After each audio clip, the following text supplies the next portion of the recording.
Hey guys, Carl from Purple Misplaced. This is gonna be quite a bit different than most of the videos. As you can see, sweaty mess here. I am now in Japan, super hot, super humid, but I'm super excited. I'm recording this video because I was invited by Jelly Games to come check out their new version of My Trolley Town. I've done a video for it. Definitely check the link up above if you haven't watched it before, but I'm just about to head in. I'm not quite sure what kind of video footage I'm gonna get, especially because I'm filming everything on my cell phone, but I'll do my best to sort of show off the changes in the game and let you know how I feel after I had a chance to play. All right, so I just finished a game of Minecart Town. Here's the new box. This is the new version of My Trolley Town, or My Trolley Town, being put out now by Jelly Games, or Jelly Games, sorry.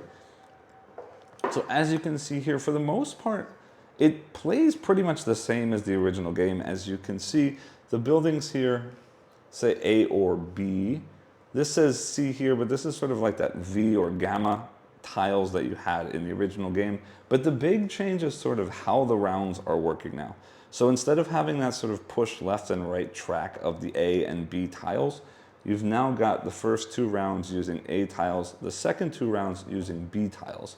And basically every time you take a tile, you're then replacing that tile. And if you draw multiple tiles of the same type, they're just gonna stack up. So you're never gonna have multiple spaces taken up by more than one tile of the same type. And that's important also because you'll notice that there aren't any of the basic tiles that there were in the original game.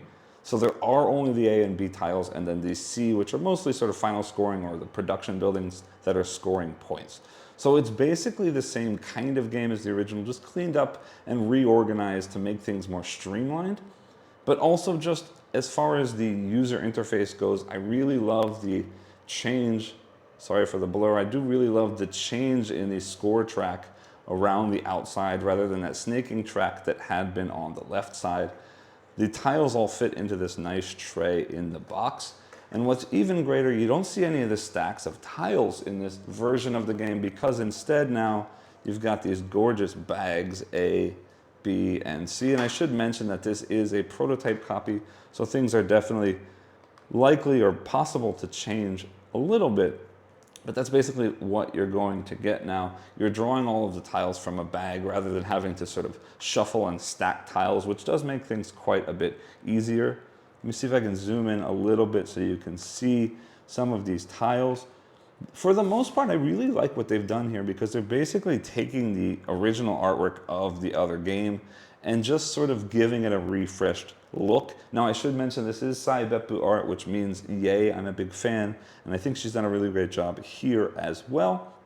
But again, I do appreciate that for the most part, they've taken the look of the original game and just prettied it up quite a bit, rather than something like the Brownies games like Firm with Brownies or Frontier with Brownies that completely changed the artwork of the original game into a different kind of artwork. And you don't really see that here because, as I mentioned, the artwork and the buildings here pretty much are the same as before, just sort of redrawn in a more artistic style. Let me just quickly zoom over here. This is the sort of final tableau that I just had in my final game, or in the game that I just played, sorry. So you can sort of get an idea of what everything looks like together. And again, it doesn't really look that different, except that it looks much prettier and much nicer drawn than the original artwork. I can't fault the original artwork, but I do love what's happening here. The muted sort of slightly non-primary colors. You can kind of see the reds are kind of more of a purpley red, and I do really love the way this game looks. I love how streamlined and cleaned up everything is.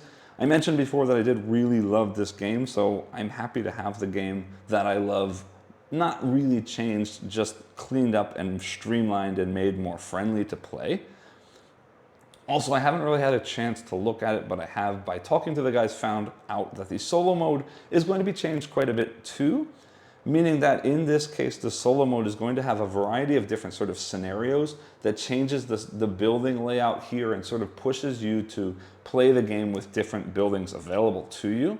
And then instead of the normal sort of scoring thresholds that was in the solo mode of the original game, where you're sort of trying to beat certain scores to get different titles or what have you in the game.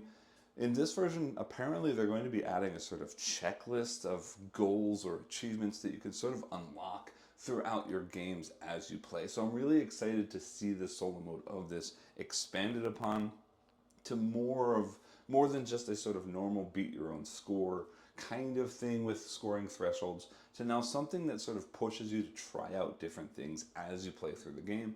So then the combination of this sort of new achievement list plus the different scenarios that they're putting in there in solo is going to sort of force me to try to play the game in different ways, which for someone like me who's a very tactical player versus a strategic player who sort of often falls into the rut of trying the same thing or playing the same way every time I play a game, it will be very nice to sort of be pushed to try different things in order to meet the scenario that I'm playing or to unlock sort of new checks on this checklist as I play. In any case, I really enjoyed the original solo mode of this game. I really enjoyed the original game. So to have this sort of new streamlined system, nice easy setup and takedown, new achievements in the solo mode, I'm really excited to see everything that's being done here. I'm also really excited that finally the English speaking world will get a chance to play this game in its glory and now in its sort of improved upon glory as well. This game will be headed to Kickstarter soon, and I will throw a link down in the description as soon as I have one. Again, as always, if this video was helpful for you, I do ask that you please like, subscribe, and click the bell icon below, as it does help my channel. And again, I like to continue to bring you fun stuff like this on the channel. Thanks.